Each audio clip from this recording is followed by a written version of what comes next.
ये महत्वपूर्ण बात यह है कि ये इंडस्ट्री हर साल 10% से ज़्यादा ग्रोथ से बढ़ रही है।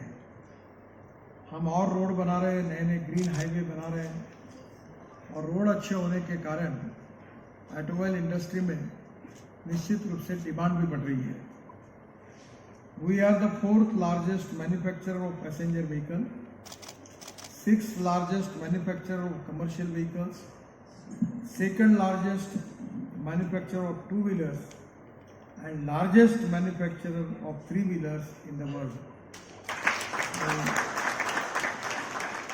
मुझे बहुत खुशी है कि ये जो कामयाबी मिली है इसमें ऑटोमोबाइल इंडस्ट्री के जो स्टेक होल्डर्स हैं, जिसमें आप सब लोग हैं, आप सबके ही मिले जुले प्रयासों के कारण ये उद्दिष्ट साध्य हुआ है।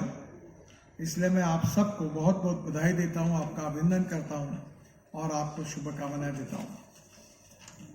हमने ये भी तय किया है कि हमको वर्ल्ड की नंबर 1 ऑटोमोबाइल मैन्युफैक्चरिंग हब बनना है और ये बनने के लिए हमने हमारे यहाँ वर्ल्ड के जितने रिप्यूटेड ऑटोमोबाइल ब्रांड्स हैं आज हमारे देश में उपस्थित हैं। हमारा एक्सपोर्ट चाहे truck, buses, tractors, two wheelers, three wheelers, car सब इसमें बढ़ रहा है। टू व्हीलर्स में तो 50% ऑफ द प्रोडक्शन हमारा एक्सपोर्ट होता है और विशेष रूप से हमने जो नए नए निर्णय किए वो बहुत ही उपयोगी है। सर्कुलेशन इकोनॉमी के गति को और गति देने के लिए जो निर्णय हमने किए उसमें स्क्रैपिंग पॉलिसी भी लॉन्च की है। स्क्रैपिंग पॉलिसी के मुताबिक हमारे यहाँ 15 साल जिन्होंने पूरे किए हैं ऐसे सभी सरकार की गाड़ियों को हमने स्क्रैप करने का निर्णय किया है और उसके साथ साथ 15 साल के बाद ऑटोमोबाइल इंडस्ट्री में हमने एक नई बात शुरू की है कि उनको टेस्टिंग करना पड़ेगा और टेस्टिंग सर्टिफिकेट मिलने के बाद अगर वो नहीं मिलता है उनको अपने गाड़ी को स्क्रैप करना पड़ेगा। मुझे बहुत खुशी है कि इसके कारण एल्यूमिनियम, कॉपर, स्टील, रबर और प्लास्टिक जो रिसाइकलिंग होता है वो आसानी से मिलेगा और ऑटोमोबाइल कंपोनेंट के भाव 25 से 30% कम होंगे और वर्ल्ड मार्केट में हम कॉम्पिटिटिव बनेंगे। हमारा एक्सपोर्ट बढ़ेगा, ग्रोथ बढ़ेगी, एम्प्लॉयमेंट पोटेंशियल बढ़ेगा और निश्चित रूप से हमारे देश का विकास होगा। मुझे इस बात की खुशी है कि हमने ये स्क्रैपिंग की पॉलिसी भी लाई, शुरुआत भी कर दी है। बड़े बड़े मैन्युफैक्चरिंग कंपनी भी अब अपने स्क्रैपिंग सेंटर शुरू कर रही है। मैं विशेष रूप से डीलर्स जो है, जो आपके फेडरेशन के सदस्य हैं, उनको अनुरोध करूंगा कि आप भी आपके डीलरशिप के साथ स्क्रैपिंग सेंटर, फिटनेस सेंटर और ड्राइविंग ट्रेनिंग सेंटर की शुरुआत करिए। ये आपके साथ जुड़े हुए बिजनेस है जो आपको बिजनेस में निश्चित रूप से मदद करेंगे। हम सरकार की ओर से आपको निश्चित रूप से इसमें सभी प्रकार की परमिशन देंगे। 7% उसका शेयर है और record sale of three wheeler जो है 94,148 यूनिट्स मंथ्स ऑफ जुलाई तक अभी तक हमने सेल किया है। मैं मानता हूँ कि निश्चित रूप से इंडस्ट्री का फ्यूचर बहुत अच्छा है, पर इसके साथ साथ टेक्नोलॉजी में भी काफ़ी चेंजेस हो रहे हैं। अभी हमारे देश में G20 की कॉन्फ्रेंस हुई और उसमें हमने ग्लोबल बायोफ्यूल अलायंस की भी हमने शुरुआत की है और जिसके कारण हम अल्टरनेटिव फ्यूल और बायोफ्यूल पर काफ़ी प्राधान्य दे रहे हैं क्योंकि पोल्यूशन हमारी बहुत गंभीर समस्या है। एक रिपोर्ट प्राप्त हुआ है जिसमें दिल्ली के पोल्यूशन के कारण दिल्ली के आसपास जो लोग रहते हैं उनका जीवन 10 से 12 साल कम हो रहा है, ऐसा वो रिपोर्ट में लिखा गया है। डीजल बहुत ही हजार्डस फ्यूल है और इसलिए हमने कोशिश करनी चाहिए कि हम लोग बायोफ्यूल और अल्टरनेटिव फ्यूल में विशेष ध्यान दें। हमारे देश में शुगर के जूस से इथेनॉल बन रहा है, बी मोलाइसिस, सी मोलाइसिस, कॉर्न, ब्रोकन राइस या व्हीट या फूड ग्रेन, इससे भी इथेनॉल बन रहा है और अभी आसाम में नुमालीगढ़ रिफाइनरी में हमने बाम्बू से भी इथेनॉल बनाया है। इथेनॉल एक ग्रीन फ्यूल है और 20% हम पेट्रोल में डाल रहे हैं। अभी जो हमने बायोफ्यूल की अलायंस की उसमें ब्राज़ील भी हमारे साथ है। ब्राज़ील इसका पायोनियर है और ब्राज़ील में 22% इथेनॉल एयरफोर्स अपने फाइटर जेट में ऐड करता है। अभी आने वाले समय में इंडियन ऑयल ने पानीपत में जो प्लांट डाला है उस प्लांट में हम लोग परली राइस स्ट्रॉ, जिसको पॉपुलरली आप परली कहते हैं, जो पंजाब हरियाणा में जलती है, उसके कारण हमने उससे 1 lakh litre ethanol, 150 tonne bio bitumen और अब बायो एविएशन फ्यूल भी बनना शुरू हुआ है। वर्ल्ड में निर्णय हुआ है कि एविएशन फ्यूल में बायो एविएशन फ्यूल को ऐड करना मैंडेटरी हुआ है और आने वाले समय में हमारे देश में इथेनॉल से बायो एविएशन फ्यूल बनेगी और धीरे धीरे हवाई जहाज भी उसके ऊपर चलेंगे। वो दिन अब दूर नहीं है। मुझे इस बात की खुशी है कि हमारे यहाँ जो परली है, राइस स्ट्रॉ है, उससे 185 प्लांट्स जो 5 tonne of rice straw is giving 1 tonne of bio CNG and bio LNG, ऐसे 185 प्लांट्स का निर्माण कार्य अभी पंजाब, हरियाणा और उत्तर प्रदेश में और देश में शुरू हो गया है। 36 प्लांट शुरू भी हो गए हैं, जिसके कारण हमको सीएनजी एलएनजी आसानी से उपलब्ध हो सकता है। जो डीजल की गाड़ियां हैं, ट्रक है, बसेस है और ट्रैक्टर है, उनको आसानी से किट अवेलेबल है जो सीएनजी पे कन्वर्ट करते हैं। ब्लू एनर्जी कंपनी है, उनका मैंने चाकंड में एलएनजी ट्रक लॉन्च किया जो एक बार एलएनजी भरने के बाद 1600 किलोमीटर चलता है और डीजल की तुलना में 50% उसमें सेलिंग है।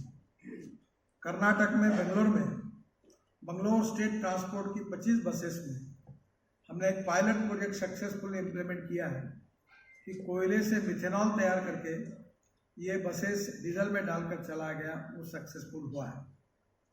मुझे खुशी है कि अशोक लेलैंड और टाटा ने अभी जो ट्रक लॉन्च किए आईसी इंजन पर, वो डायरेक्ट हाइड्रोजन पर भी चल सकते हैं।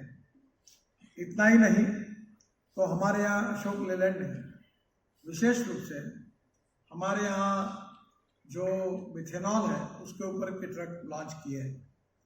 नॉर्थ ईस्ट में मिथेनॉल अवेलेबल है। Assam petroleum 600 tonne methanol per day बनाता है। मुंबई में दीपक फर्टिलाइजर और आरसीएफ ये भी बनाते हैं और लो क्वालिटी कोल से मिथेनॉल भी बनेगा और डीएमई बनेगा। अमेरिका में जो डीएमई बनता है वो एलपीजी में 40% डालते हैं, जिसके कारण हमारा गैस सिलेंडर 100 रुपये से सस्ता हो सकता है। हमारे फॉसिल फ्यूल का जो इंपोर्ट है वो 16 लाख करोड़ का है और इसी प्रकार की ग्रोथ अगर चलती रहेगी तो 25 लाख करोड़ का होगा। और बायोफ्यूल और अल्टरनेटिव फ्यूल होने के बाद में भी डिमांड इतनी ज़्यादा है कि और बड़े प्रमाण पर फॉसिल फ्यूल इंपोर्ट होगा और जिसके कारण देश में प्रदूषण होगा। और इसीलिए इलेक्ट्रिक, ग्रीन हाइड्रोजन, इसमें भी हम काफ़ी काम कर रहे हैं। अभी मैं आपके कार्यक्रम में आया तो हाइड्रोजन कार में आया और हाइड्रोजन ये फ्यूचरिस्टिक फ्यूल है। कार का नाम है मिराई। जापानी में मिराई का अर्थ होता है भविष्य, फ्यूचर। और इसलिए आने वाले समय में हमें हाइड्रोजन के फिलिंग स्टेशन को भी तैयार करना है। उसकी कॉस्ट बहुत ज़्यादा है। जैसे डीजल, पेट्रोल, इथेनॉल के पंप हमको खोलना है, इलेक्ट्रिक चार्जिंग स्टेशन खोलने हैं, जो एक नया बिजनेस है जिसमें आप लोग जरूर ध्यान दे सकते हैं। वैसे हाइड्रोजन के फिलिंग स्टेशन भी हमको शुरू करने हैं। हम 670 रोड साइड एम्यूनिटीज़ बना रहे हैं और उस एम्यूनिटीज़ में रेस्टोरेंट्स है, होटल्स है और उसी में मैंने एक सुझाव दिया है कि नई गाड़ी कोई लॉन्च करना चाहता है तो वहाँ, क्योंकि वहाँ हाईवे में काफ़ी लोग रुकेंगे, वहाँ एक हेलीपोर्ट भी है, ड्रोन पोर्ट भी है, तो उसके बाजू में कोई आपके गाड़ी का भी प्रेजेंटेशन लोगों को देखने के लिए वहाँ जैसे एयरपोर्ट पर रखते हैं वैसे रख सकेंगे। तो मुझे विश्वास है कि टेक्नोलॉजी भी बदल रही है, फ्यूल भी बदल रहा है, एक से पीछे एक अच्छे डिज़ाइन आ रहे हैं और कंपटीशन भी हो रही है। एक लोग एक गाड़ी के पीछे लग जाते हैं कि बहुत अच्छी आई है, तो जब लाइन लग जाती है तो दूसरी गाड़ी आ जाती है, दूसरी गाड़ी आने के बाद तीसरी गाड़ी आती है। तो एक तो बहुत अच्छा है कि कंपटीशन के कारण क्वालिटी में काफ़ी जल्दी चेंजेस हो रहे हैं। आपके बिजनेस के बारे में मुझे कुछ कहना नहीं है, पर जो कुछ मुझे लगता है कि मैन्युफैक्चरर आपको ज़्यादा कमाना नहीं देता।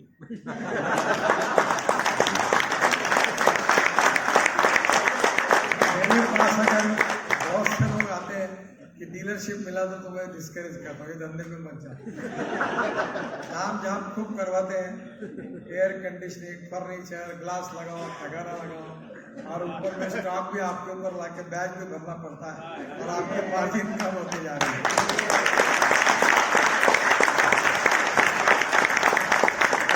जोर से बजा रहे, इसका मतलब मैं सही कह रहा हूँ। मैं तो डीलर भी नहीं हूँ और मुझे कुछ ज्यादा जानकारी नहीं है। बहुत से डीलर अब दिवाला पीट चुके हैं और कुछ पीट रहे, इसलिए मुझे ध्यान में आया कि ये कुछ ना कुछ इसमें गड़बड़। अगर मैन्युफैक्चरर डीलर को कमाने नहीं देंगे और डीलर अगर खत्म हो जाएंगे तो कहाँ जाएंगे बेचने? तो कुछ कंपनियां सोच रही कि हम लोग अमेज़न जैसा वेबसाइट पर गाड़ी लॉन्च करेंगे और वैसे लोग बुक करेंगे। ये भी नई सिस्टम आ रही है जो आपके लिए खतरे की घंटी है। तो मैं आपको अनुरोध करूंगा कि आप स्क्रैपिंग पॉलिसी में स्क्रैपिंग यूनिट डालो, आप ऑटोमेटिक टेस्टिंग यूनिट डालो, उसके साथ साथ ड्राइविंग ट्रेनिंग सेंटर डालो। और कभी कभी लोग करते हैं कि एक कंपनी का डीलरशिप अपने नाम पर लेते हैं, फिर कजिन ब्रदर के नाम पर दूसरे कंपनी की एजेंसी लेते हैं, क्योंकि एक फैमिली में उनको लिखा हुआ होगा कि आप नहीं ले सकते। ये बिजनेस जो है ये ठीक है, मैं कोई बिजनेस का बहुत ज़्यादा एक्सपर्ट नहीं हूँ, पर मैंने बिजनेस मैनेजमेंट किया है। तो मैं आपको बता दूँ, ये धंधा बहुत ज़्यादा फायदे का नहीं है मेहनत के हिसाब से। फिर आप बोलोगे इनको बुलाया ये बताने के लिए थोड़ी बुलाया। पर ये life is the game of compromises, compulsions, limitations and contradictions. और सर्वाइवल में संघर्ष तो करना ही पड़ता है। मैं मजाक में आते हुए कह रहा था कि तुम्हारे ऑटोमोबाइल इंडस्ट्री को देखकर मुझे जनता पार्टी की याद आती है। एक दिल के टुकड़े हुए हजार, कोई यहाँ गिरा कोई वहां गिरा। वैसे रोज 3 दिन में 3 कार्यक्रम हुए, वही चेहरे दिखते हैं। मुझे भी समझ में नहीं आता कि क्या बोलना चाहिए। जनता पार्टी में होता था एक की पार्टी एक दूसरे की दूसरी और तीसरी पार्टी दोनों मिलाकर। वैसे एक जरूर करिए, विनोद अग्रवाल जी यहाँ है, एक बार सब मिलाकर एक ही कार्यक्रम करें। हमारा जो अभी हमारा फेस्टिव सीजन हम जिसको बोलेंगे, नवरात्र से दिवाली, उसमें भी रिटेल के मायने से एक ऑटो इंडस्ट्री एक नई ऊंचाइयों को छुएगी। ठीक, थैंक यू।